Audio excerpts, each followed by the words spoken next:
There we go. Yeah, so I took everything out to record it and just kept forgetting to put the SD card back in. I'm going to ask my friend, too, for the laptops here to just set up the link to the server because I have to keep taking the micro SD card out of the tablet, load it on there, and then load it on yours.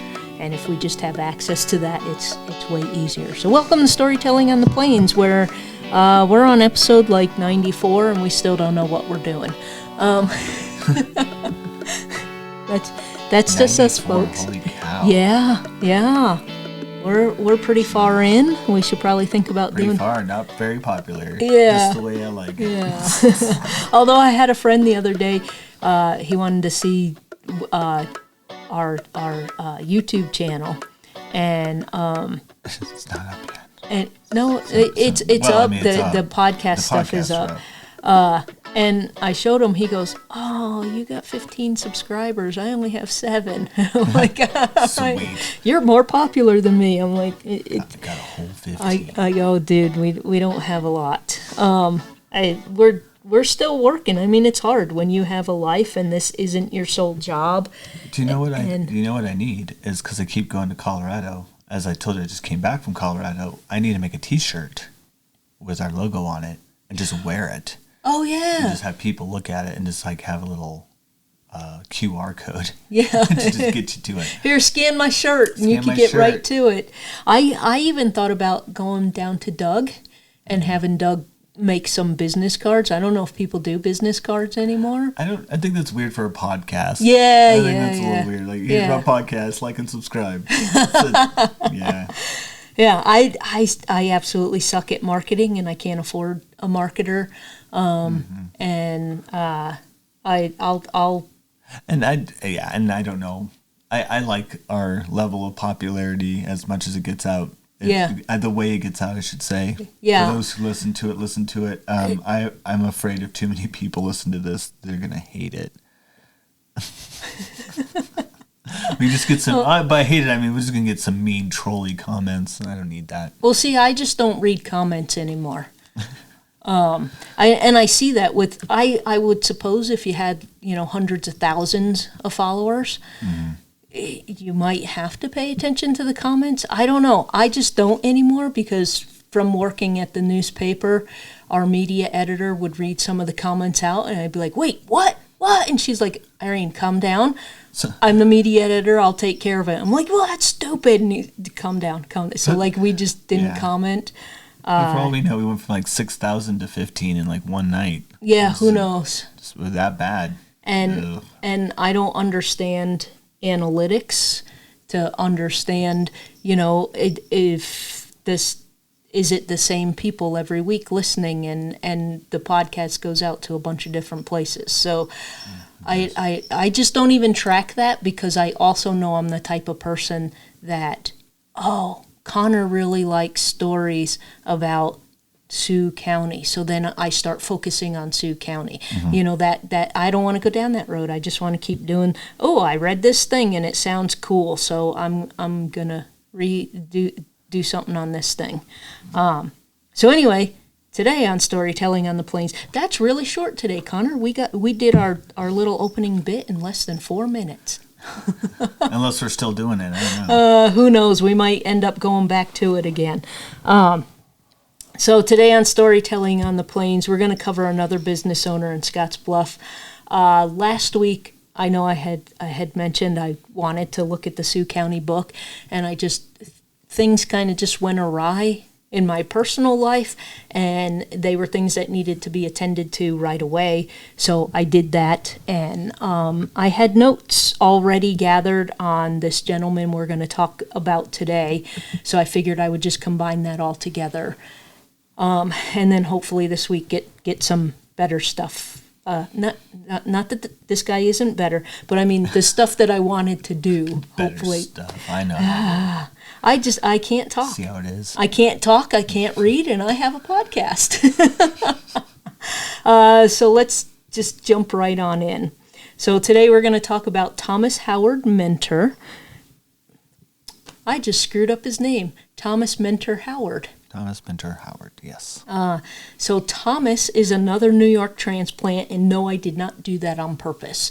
It just happens that the last few folks have come out this way from New York that we've done. It just happens that way. It's not my fault they all came from New York. Yeah, and if it makes you feel better where he came from, it's up in the southern tier, what's known as the southern tier of New York. It's the south part of New York. It's the south side of New York. Well, actually, no. In New York State, you know how like it's got that bit that juts off to the left. Oh, okay. That bit that juts out off to the left in the northern part of the state is called the southern tier. Oh, so it's like Florida. Yeah, it's the Florida of New York. New York just kind of juts out. I literally come from closer to New York City. It's funny because people from New York City say I come from upstate, but I'm 75 minutes upstate, and in order to get to the northern border of New York, it's still an hour north of Albany, so you're looking at about 5 hours. But I'm 75 minutes north of the city, and city folks think I'm from upstate. Yeah. I mean, you're in the middle of nowhere now. So. Yeah. I live in the middle of nowhere, and people don't bother me. So anyway, Thomas, I didn't do this on purpose. It's just some weird coincidence. Thomas was born in Perry Center, Wyoming County, New York, on December 26th, 1849. And I kind of want to figure that out because I just assumed Wyoming was the first Wyoming, but there's a Wyoming County in New York before Wyoming. So yeah, I don't know the history of that particular name, actually. And on top of that, just over the border from us in Wyoming is Goshen County, and the town 20 minutes away from my hometown is called Goshen, New York. And I know Goshen was a town, city, whatever, in ancient Egypt. So I know where the Goshen comes from. But anyway, it's just lots of New York and Wyoming references today. and they moved to Nebraska. I also want to note that on this website, GinaNet, his birthday was listed as September 26th, 1849, and A History of Western Nebraska and Its People by Grant Shumway, which I'll be quoting from today, has his birthday listed as December 26th, 1855. The Find a Grave website lists his birthday is December 26th, 1849, as well as the cemetery he's buried in and his gravestone. So that's why I went with December 26th, 1849, because I found more references to it. I think Grant Shumway just got it wrong, and I was talking to Paul the other day. Back then, it's like, you know, and when Grant wrote this, Thomas had already passed away. When was your dad born? When was your husband born? I think it was 1855, you know. And Shumway didn't have access to the stuff we have access today, but they still got it right on the headstone. So I don't really understand how it got screwed up, but Shumway's the only one with the wrong birth date. Also, there was a Perry Center, which is a village, but it's just Perry now. And I couldn't figure out if they had merged or if it was the same place, but they called it something else. If it was just something like, you know, some wiseacres here, I'll just call this, I'm going to the Bluffs. And we all know they're going to Scottsbluff, you know, just some goofy name. So Perry Center. Perry. Yeah, it's the same exact place, because every search I did for Perry Center redirected me to just Perry. So I think it's just the name got shortened over time. And we're not doing New York, so I'm not going into the details of it. So I did use Shumway's book as a stepping off point, and I didn't expect to find much else on Thomas, but sometimes you do, sometimes you don't. And what I found as well was that Shumway left out Thomas's first marriage. I suppose he might not have heard about it, or they didn't want it in. I don't know. I came across that when I worked at the Star Herald. People would just be like, "Can we find a way around that?" Yeah, like I'll ask, "Hey, how'd you get to town?" Because that's always the first question people ask me. Your husband's from England. You're from New York. How did you get here? That's always the first question. And ours is just, he got a job teaching at Gehring High School, so we moved to Scottsbluff. It's not. It's not that uncommon of a thing to say, though. Yeah. Because where I work, I get that all the time. I'll ask that question. Yeah. Because I look at licenses all the time. It's like, oh, you're from such and such Yeah. state. It's like, what are you doing here? Yeah, what are you lost? Yeah. And you'll get all sorts of answers passing through vacation, but you'll get a lot of people. It's like, oh, my husband or wife got a job here, and we moved from this place just for a different life. And I'm like, oh, that's cool. Yeah. I'm sorry. I don't say that, folks. But now you sound like Forrest Valkai when people are like, "Hey, I've watched all your videos on your YouTube channel." He'll be like, "I'm sorry. I'm sorry you had to suffer through that." I'm so sorry. I'm so sorry to have to be here, guys. But welcome to Nebraska. Yeah. I honestly don't know how they dealt with things like that. Was that something swept under the rug? Was it just a respect thing that they didn't want to list them? But he was married once before, and I decided I was going to include the whole history of Thomas because I don't live in those times where I have to be respectful of it.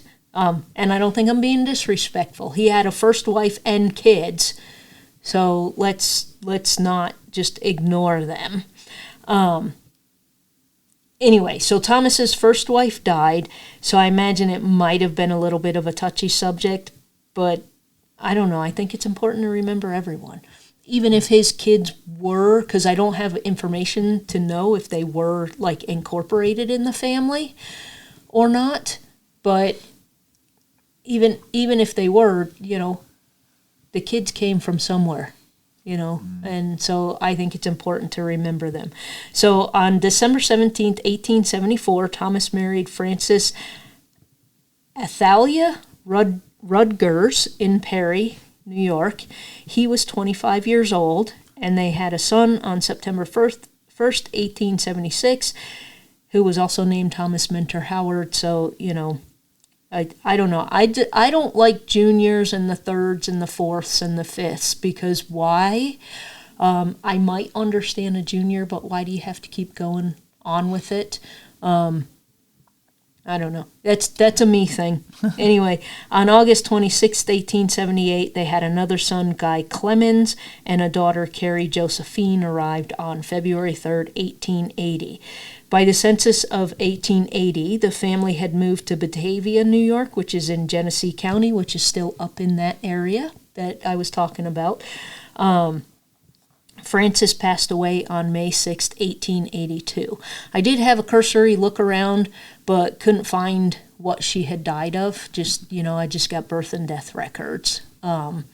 And so Thomas Mentor Howard Jr., you don't get that, but the guy in his name's Guy? Yeah. Guy. Yeah. Kind of gave up. Gave up after that. Yeah. I mean, at least in French, it'd be pronounced Guy, so it sounds cooler, but Guy. Yeah.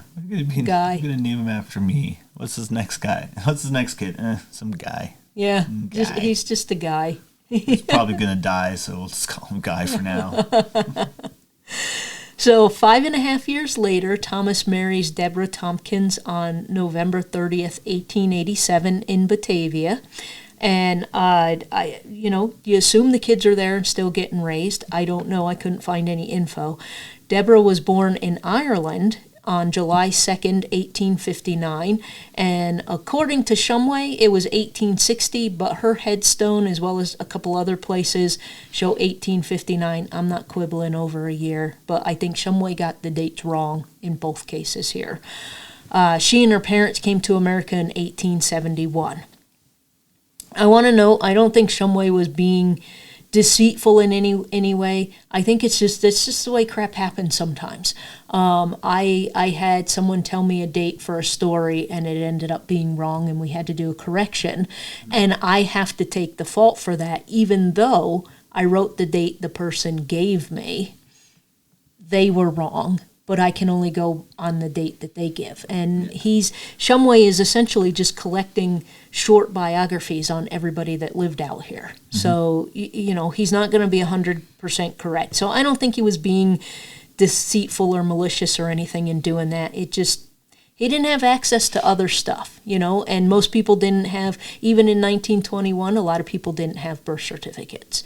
I know my grandma did in 22 in New York, so, but these guys are all born in 1800, so mm-hmm. you just wrote down in a church register if you were lucky that you were born.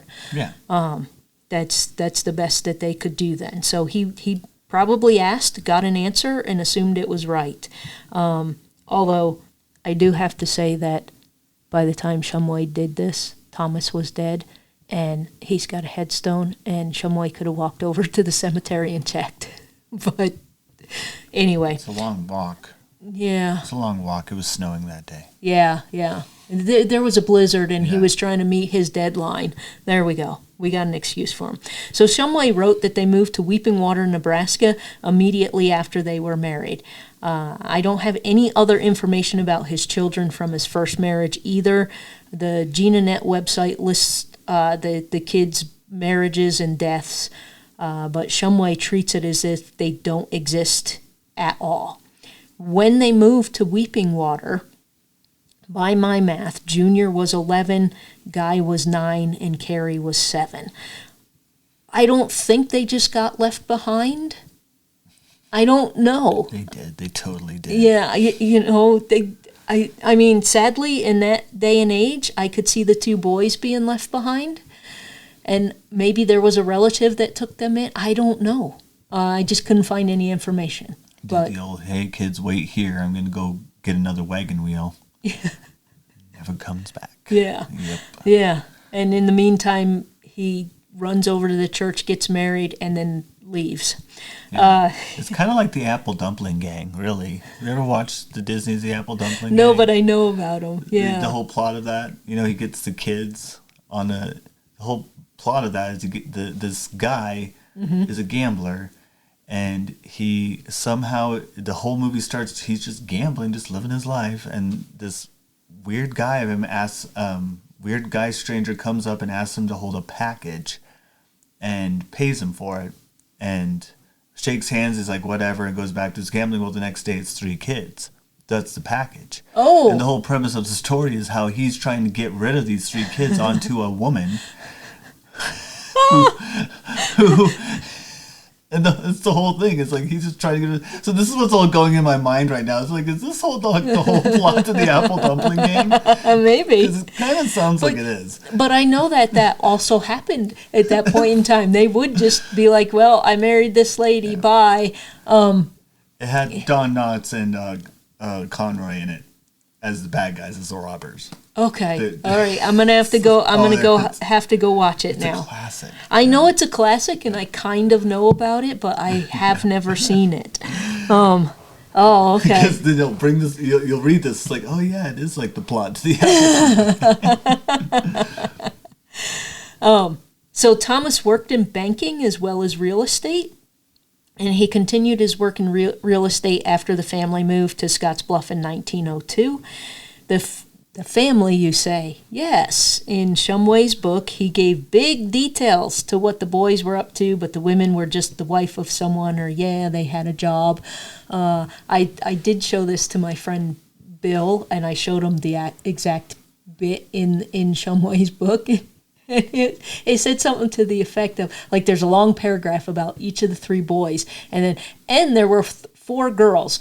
Name a girl married to this guy, and I'm like, yeah, that's just the way it was then. And he was cracking up laughing because I guess he hadn't really thought about it before then. I'm like, that's just how they did it. But yeah, they had 7 kids. Their first daughter, Janet, was born in September 1888.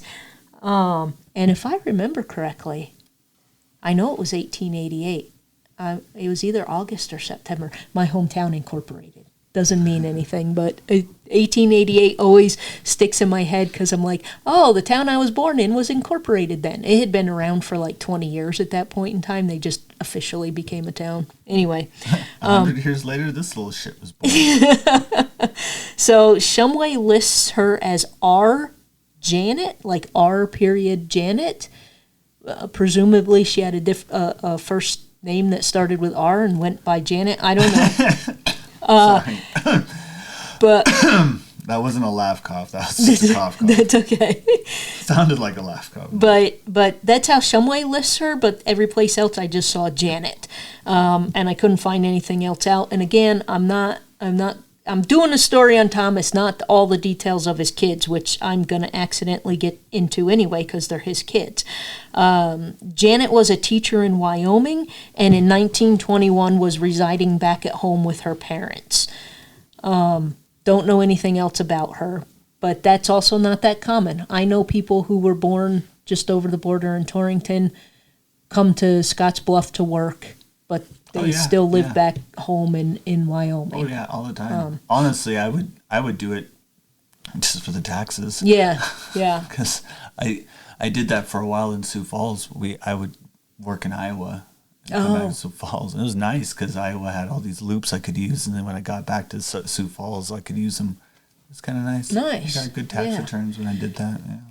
And growing up, my hometown was about 20 minutes from the Pennsylvania border, so a lot of people lived near the Scranton area, and they would come in over the border to New York to work because it was cheaper in Florida. So in the area where I grew up was Orange County, New York, and it is very common to see Pennsylvania plates all over the place because tons of people come over to work and then they just drive 25 minutes home at the end of the day. Oh, yeah, and it's the same for Sioux Falls because we're right near the Minnesota and the Iowa border. So it only takes less than 30 minutes to get outside the South Dakota to either Minnesota or Iowa. So yeah, people did that all the time. And just for reference, folks, my nephew lives in my hometown, and it takes him 25 minutes to get from work to home, and he hasn't left the town. Yeah, so just a good old New York. Yeah. I've suggested to him just go over the border and it'll be cheaper for you there. You're still driving the same amount every day. And it might even be quicker because the place that he works is about, if you don't get stopped at the red light, it's about a minute and a half off of the highway. Yeah. So anyway, that was Janet. Roxa L. was born in June 1890. Roxa was married to Mark M. Patterson, superintendent of schools at Hamilton, New York. And none of the girls, I didn't like the way he had written,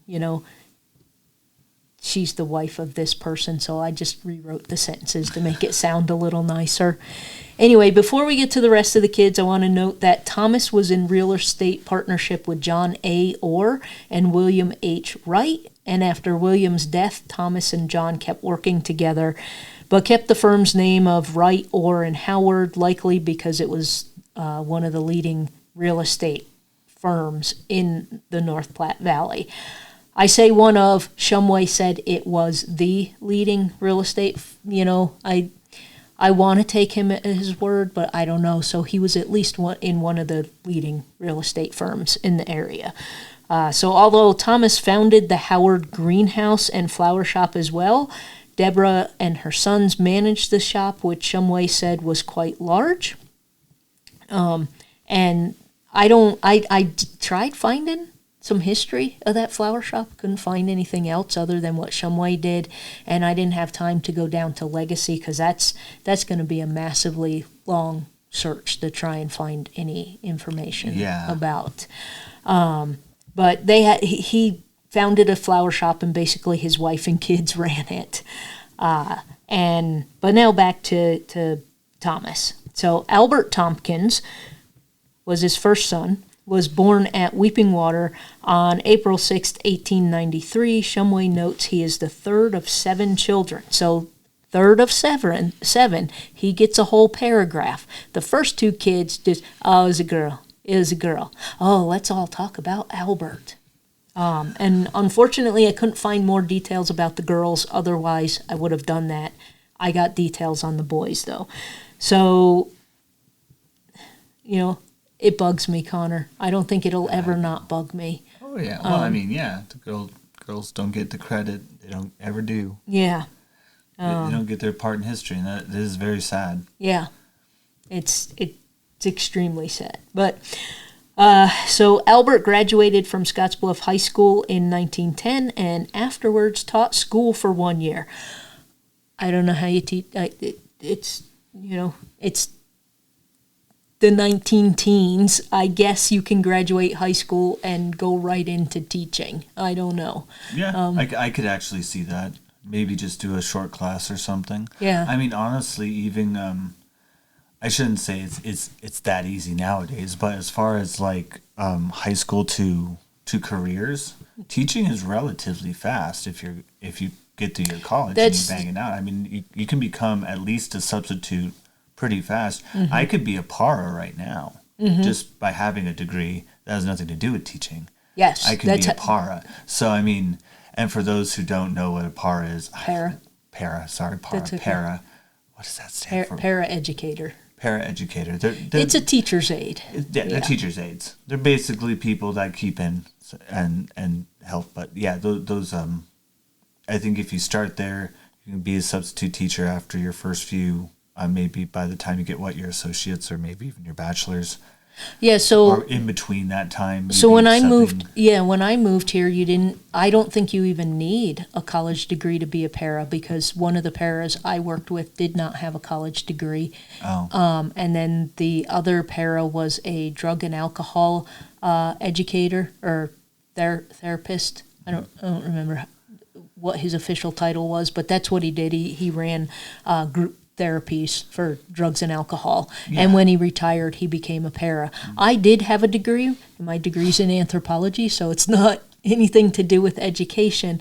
But with my degree in anthropology, I think they would have hired me easily as a sub, and then I could try and get hired on as a teacher, and if I did get hired on as a teacher, then I have X number of years to get that education degree.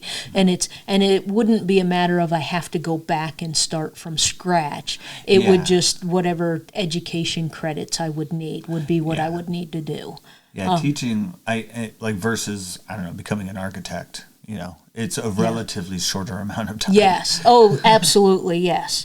Because technically, a bachelor's degree in education, whichever education field degree that you get, you can get your teaching certificate and start teaching with a bachelor's. And pretty much every other, journalism, I think you can still do with a bachelor's. But I think everything else you need to get to that master's level. And in New York State, you require a master's to teach. Mm-hmm. So it varies from state to state. And I think it also varies from need to need. We need teachers. Mm-hmm. We can't afford master's degrees. We know we can't afford master's degrees. So it's like, if you have a bachelor's, cool. Yeah. Can you handle these children? Can you handle these kids? And can you teach them and make sure that they learn something and not go out the end of the day with empty heads? So, I think that's the real talent. And sometimes, honestly, I don't even think college can always teach that.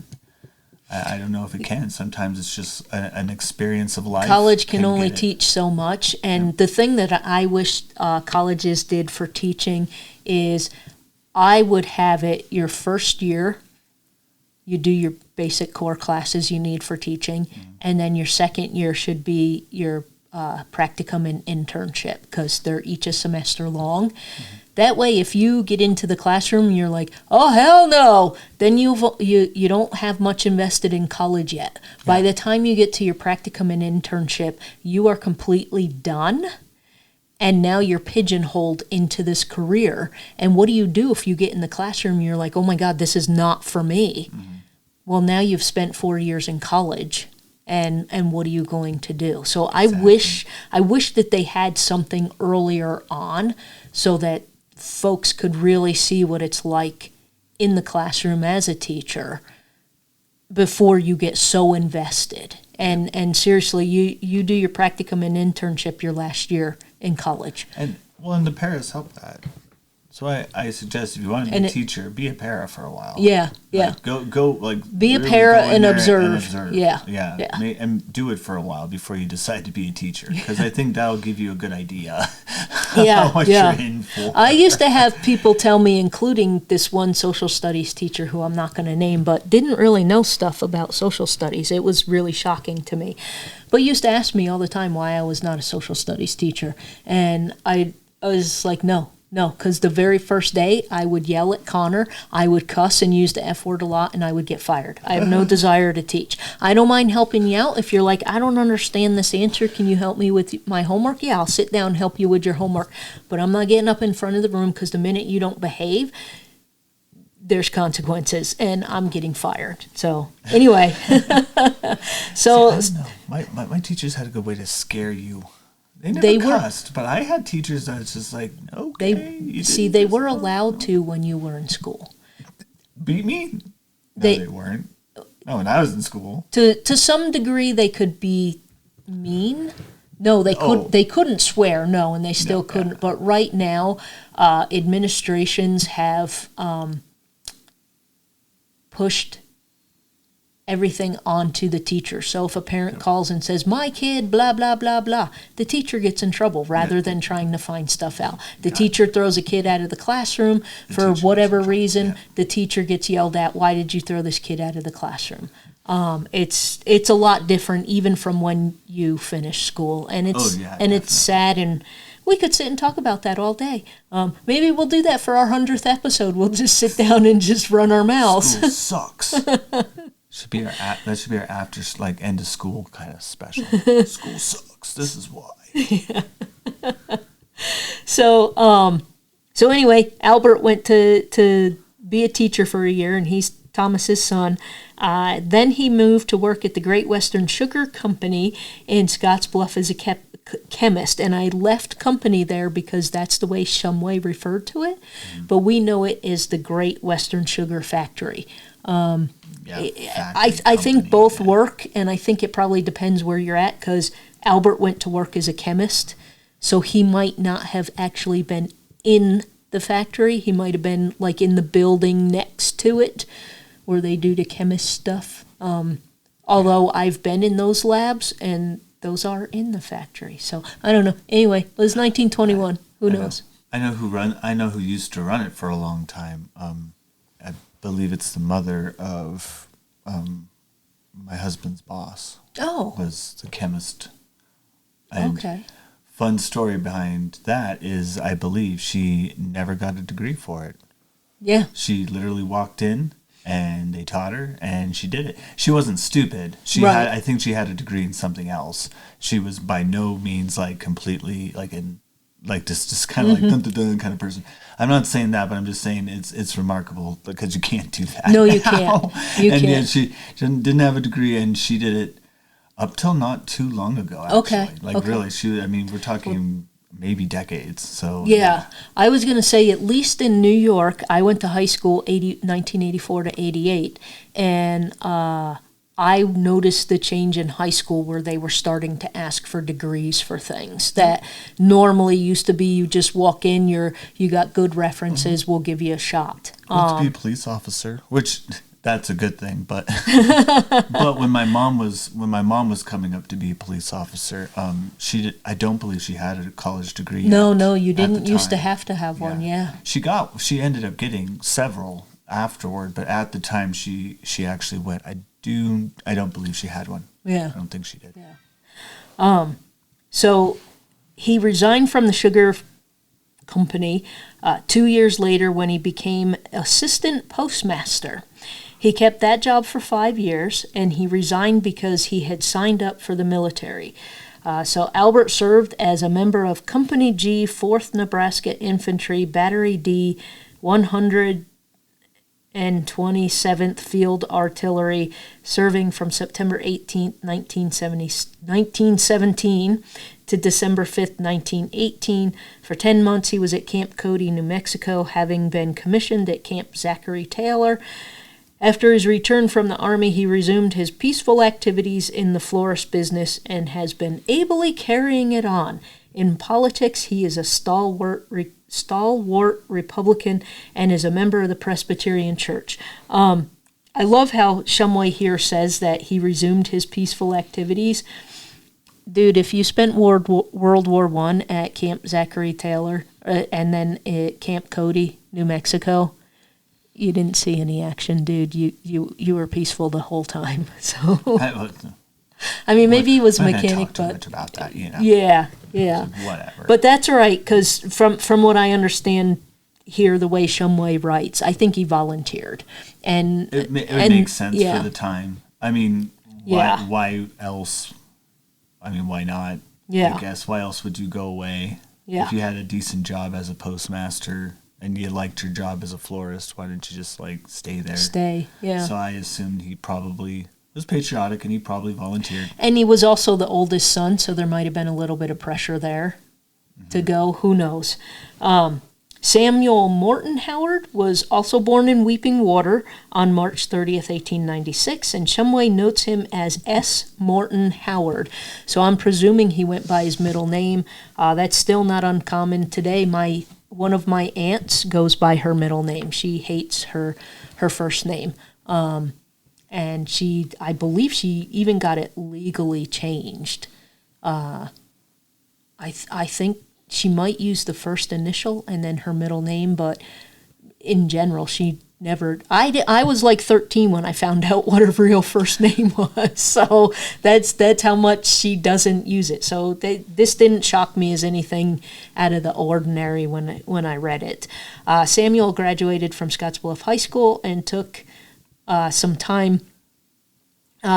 Took some kind of course in stock judging, and in case you guys don't know what that is, stock means like cattle, so he was going and judging cattle different places.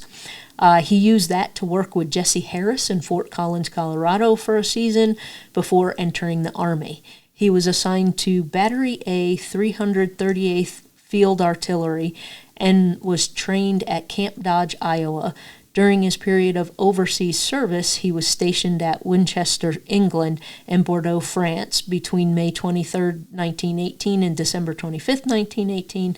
He was honorably discharged at Camp Dodge on January 26, 1919, and returned home immediately, and since then has been located at Gearing. So whatever Albert's specialty was, he just got stationed stateside. And you need people stateside. My grandfather was German. His parents came over not long before World War I. If I remember correctly, I believe my grandfather was born in 1914. And he did serve in the Army, and he served stateside in World War II. And while we were never able to confirm it, my grandfather died before I was born, we think he was assigned stateside because his parents were German, he was German, we're fighting Germany. So I know he was stationed in Hawaii, and then he was sent to Texas, and my grandfather was a carpenter and a mechanic. And so I get why he never got sent overseas in World War II. There was that fear. There's a big fear of that, and he still did his duty and came back home, got married. I got the picture. Anyway, back to Thomas. Richard Lewis Howard was born on April 25th, 1898 in Weeping Water. And if you read the blurb from Shumway, Richard was considered to be the most capable member of the family as a florist. So when his brothers volunteered in World War I, they left the running of the florist shop to him. And Thomas had retired from everything in 1918. And until they left for the war, the three boys and their mom ran the florist shop. One of them, I think, might have been helping Thomas with a couple of other things. But they were basically in charge. Thomas kind of just concentrated on real estate. But, hey, we need a florist shop in town. So he opened a florist shop, and his wife and kids ran it. So Richard was also only 20 years old, and so he was under draft age. So it made sense. He knows the most about the business. He seems to do really well running the flower shop. He does real good with the business, and he's also not old enough to go. So let's just leave you in charge of the flower shop. The other two boys will go serve. It's okay. He did want to volunteer, but Shumway wrote that he would have done so if his sense of duty to his mother had not prevented it, and he worked in the floral business his entire life. And it wouldn't have been impossible for him to join. He could have lied about his age. You know, it's 1918. It's very easy to lie about your age. You just got to get the dates right and keep reciting them. But this, to me, also says, you know, what if the other two don't come back? Excuse me. We need one son. You need to make sure you take care of your mom. Your dad's already retired. There's probably that kind of pressure on him to not join up. So Mariana was one of the daughters, and she was attending the University of Nebraska at Lincoln in 1921 when Shumway wrote his book, and Lydia A. was a student in the Scottsbluff High School, and that was it for his children with Deborah. The GenaNet website also lists the death of his daughter Carrie from his first marriage in 1906, and it lists the birth of a granddaughter on April 13th, 1900. And by my best estimation from where the kid was born and where Thomas Jr. was living, it was probably his daughter. But there's just no information that I could find if, they were still part of the family or not. Because you're still going all the way across, not all the way, halfway across the country. Yep. And so you may never see these kids again. You might get a letter from time to time. We just don't know. The kids from the Apple Dumpling Gang got off very well, by the way. Yeah. At the end, it's a happy ending. Yeah. So maybe that's what happened to them. Yeah, they were all happy in the end. Yeah. So from the time he arrived in Scottsbluff until his death on December 4th, 1918, Thomas was successful in everything that he did. So I don't want anybody to think I'm negating what Thomas did, but we are also talking about a new fledgling town of Scottsbluff. It's going to be very hard to fail at things that you're doing. There's no florist shop in town, so I opened the florist shop. And my wife and all of my kids work in the florist shop. Are you going to go to, Joe Smith's florist shop where he's just the dude that owns it? Or this family needs some help. We'll go buy flowers from them. You're the first one. You kind of... He was also good at real estate, and you need people to sell real estate in a fledgling town too. So I'm not discounting anything that he did, but I think it also minimizes what Thomas did to say that he was successful at everything he did. I don't know. Those kind of phrases just they're lazy phrases to me. Mm-hmm. If I ever wrote anything like that in an article, it probably meant that I didn't care about it, or I was being yelled at because I was past deadline and I need to finish, so I'm just getting some filler words in. And it may not have been. In 1921, that may have been perfectly acceptable to use, but 2 of my 4 editors would not have allowed that kind of language in any kind of story. Anyway, in 1921, 3 years after Thomas had died, the family still owned a 5-acre tract of land with 5 greenhouses and an uptown shop, in addition to the plant at Gearing.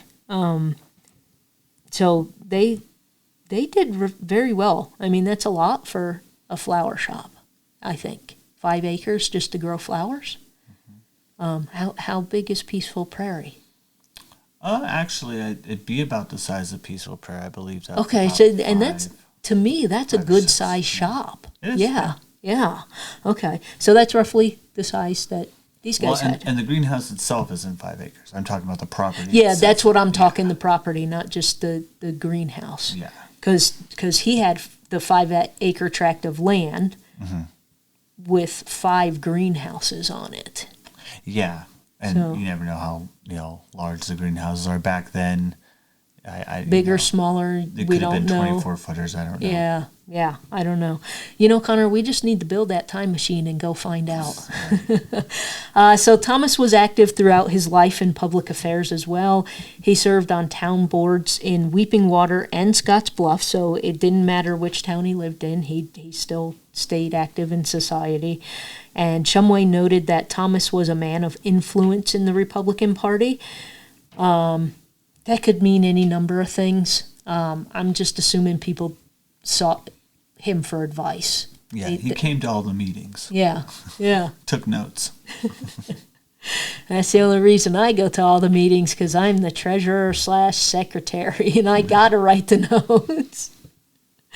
No, that's being mean to Mediation West. I like being on the board at Mediation West. It's just sometimes I stress that I'm going to write something wrong in the notes, and they're technically legal documents for the organization, so I don't want to screw them up. That's what I hate, is that constant, what if I screw up in my brain? Thomas and Deborah were also active in the Presbyterian Church, and we've mentioned many, many times before that was the church to go to at that point in time in Scottsbluff history. And so I want to read something here from Shumway as well about Thomas. No man stood higher in the estimation of his friends and neighbors than he, and he has left behind him the memory of a man who was the soul of honor, a loyal friend, and a successful businessman. And I really like the fact that businessman is last. He was honorable and loyal first before a businessman.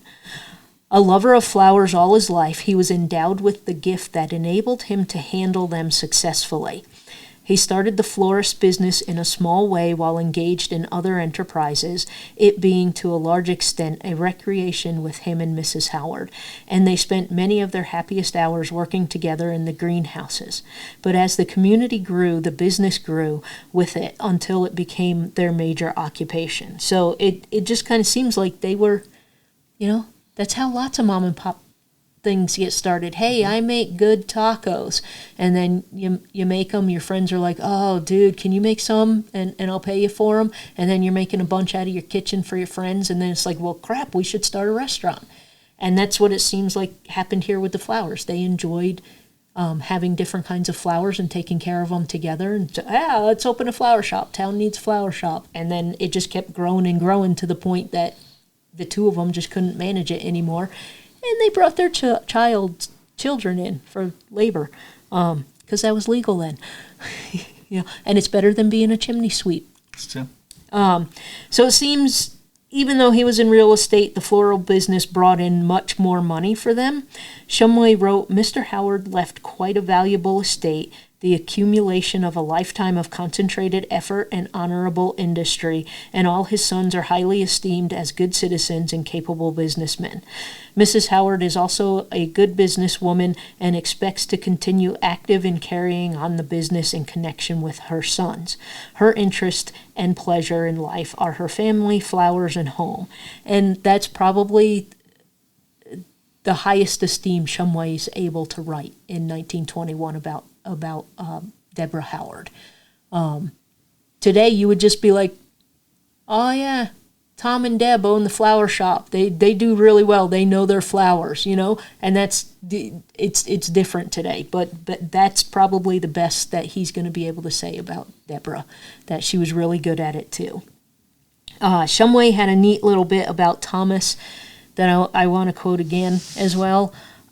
His life was an illustration of the principle that while many people admire nature in the abstract, not so many people feel the impulse that leads to the cultivation of flowers or the scientific study of the mysterious results of grafting and propagation. As a business, it may prove exceedingly profitable, as has been abundantly proved by the Howards, but it is one that demands special talents, hence every individual would not be successful at it.